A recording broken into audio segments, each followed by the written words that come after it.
Assalamualaikum warahmatullahi wabarakatuh. Selamat pagi, salam sejahtera untuk kita semua. Dimanapun siswa-siswaku sekalian menonton video ini, baik di kelas secara bersama-sama maupun di rumah, semoga kalian dalam keadaan berbahagia dan keadaan sehat, serta selalu dilindungi Tuhan Yang Maha Kuasa ya.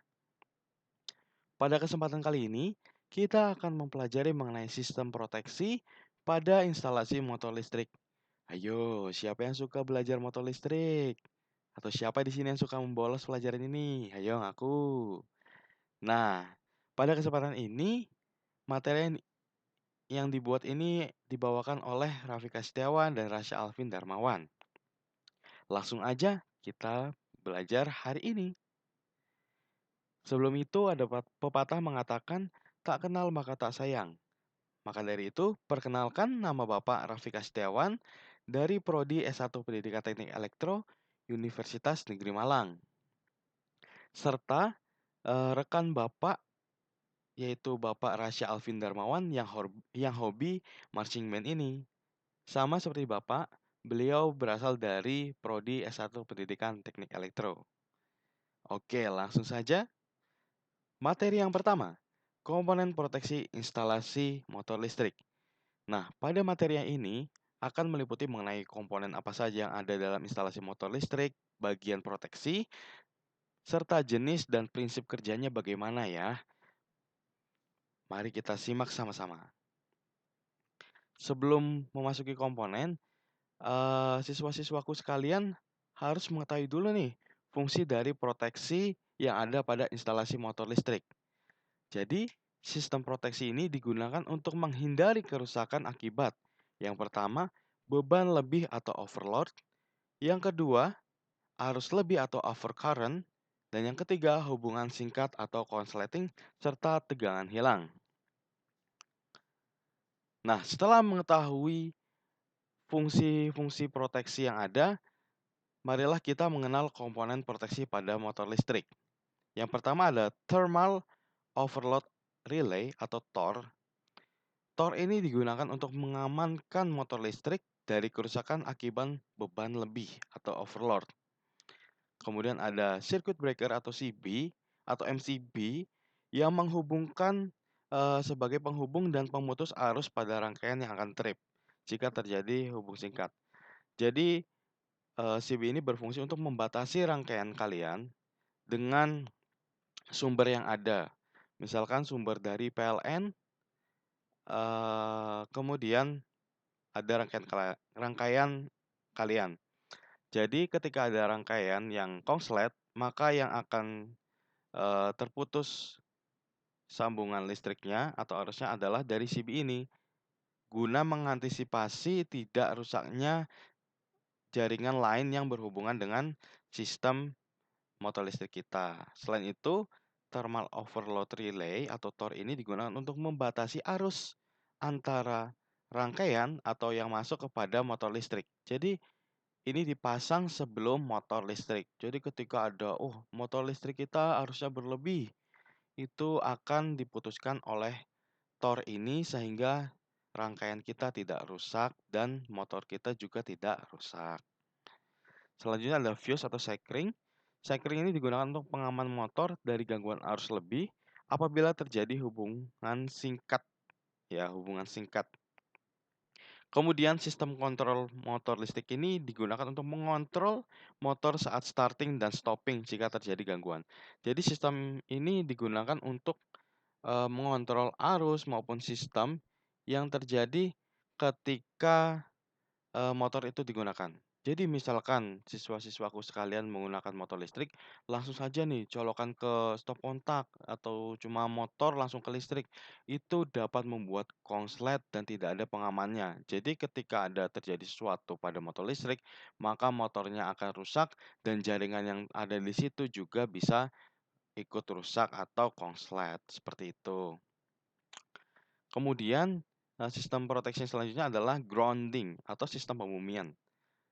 Digunakan guna menjaga keselamatan jiwa manusia dan peralatan listrik terhadap bahaya sentuh jika terjadi arus bocor pada motor listrik.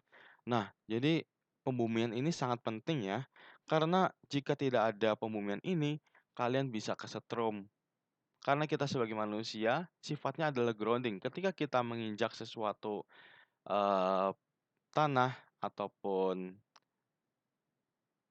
lantai secara langsung, kita diibaratkan sebagai penghantar. Jadi misalkan ada motor listrik nih, dia sebenarnya konslet namun kita tidak mengetahuinya, dan kita tidak menggunakan sandal dan memegang motor listrik tersebut, maka kita berfungsi sebagai pembumian itu sendiri, dan itu akan menyebabkan kita, eee, kesetrum atau istilahnya ya kesetrum akibat menyentuh kayak peralatan listrik yang arusnya bocor, seperti itu. Maka dari itu grounding ini sangat penting pada, sistem proteksi apapun. Kemudian, memasuki materi yang kedua yaitu prinsip kerja proteksi motor listrik. Pada materi ini akan dijelaskan mengenai proteksi hubungan singkat dan proteksi beban lebih serta proteksi keduanya. Jadi campur ya, ada proteksi hubungan singkat dan proteksi beban lebih. Nah, prinsip kerja proteksi hubungan singkat adalah sebagai berikut. Kelebihannya, sekring dibandingkan alat pengaman lainnya. Nah, sekring ini memiliki konstruksi yang lebih sederhana dan mampu membatasi arus serta membuat gangguan dapat diputus oleh sekring sebelum arus melebihi batas maksimum. Namun kekurangannya sekring adalah tidak dapat diganti dengan yang baru apabila kawat leburnya putus. Jadi sekring itu seperti tabung, ya sekring pada instalasi motor listrik maupun sistem proteksinya itu berbentuk tabung. Ketika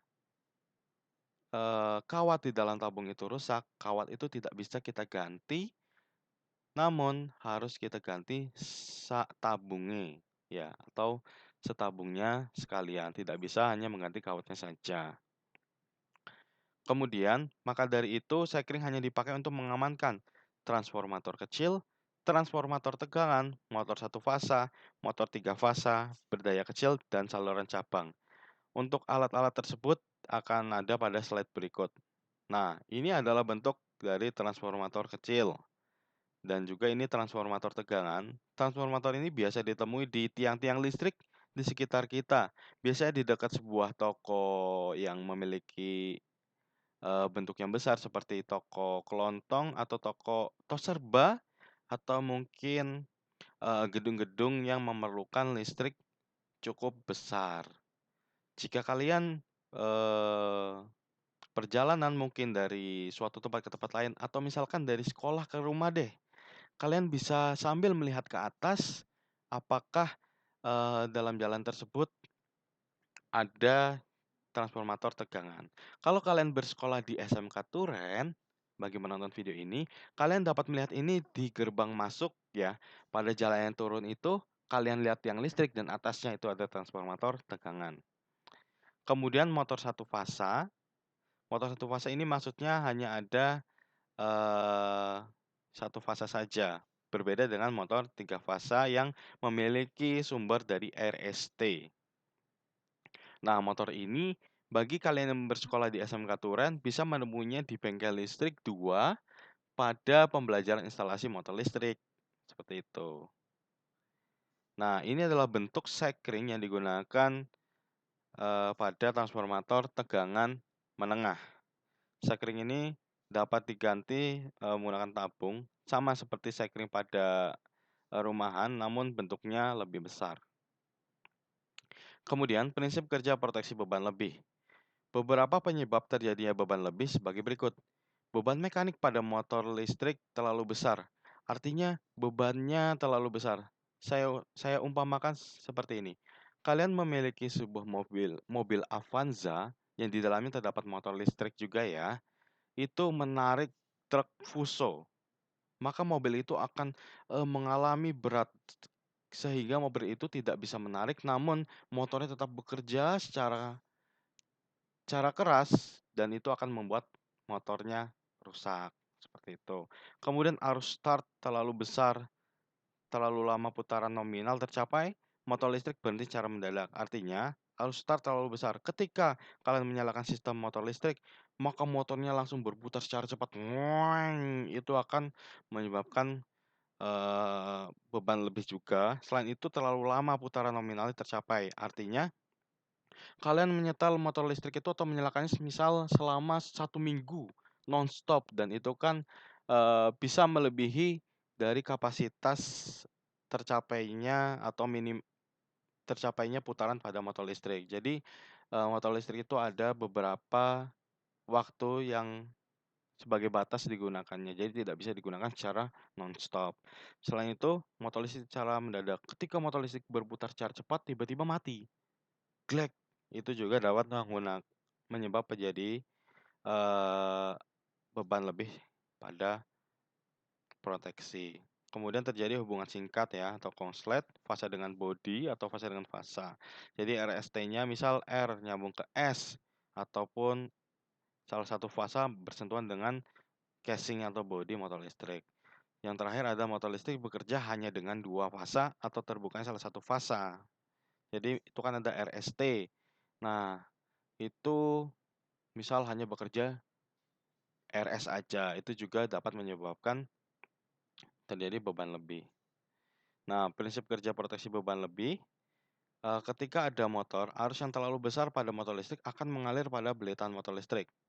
Selanjutnya, itu, kerusakan dan terbakarnya beletan motor listrik, solusinya menggunakan thermal overload relay. Digunakan sebagai alat pengontrol motor listrik atau pengontrol arus yang masuk ke motor listrik. Nah, masih ingat rangkaian ini? Buat kalian kelas 11 yang telah praktikum menggunakan rangkaian ini, pasti tahu ya. Nah, dalam hari ini kita akan fokus pada sistem proteksinya, yaitu pada MCB, ya, ada MCB 3 fasa dan 1 fasa, serta pada TOR nih, TOR sebelum, motornya ya. Nah, cara membaca MCB, kalian telah praktek, apakah sudah mengetahui cara membaca MCB? Ayo, siapa yang belum tahu? Nah, di sini saya akan jelaskan.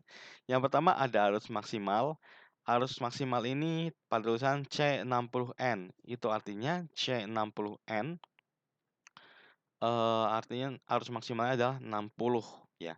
Kalian bisa membaca ini sesuai dengan mereknya ya. Biasanya masing-masing merek beda, namun kurang lebih seperti ini. Dan contohnya ini adalah Schneider MCB dari Schneider. Kemudian ada range tegangan yang umum digunakan.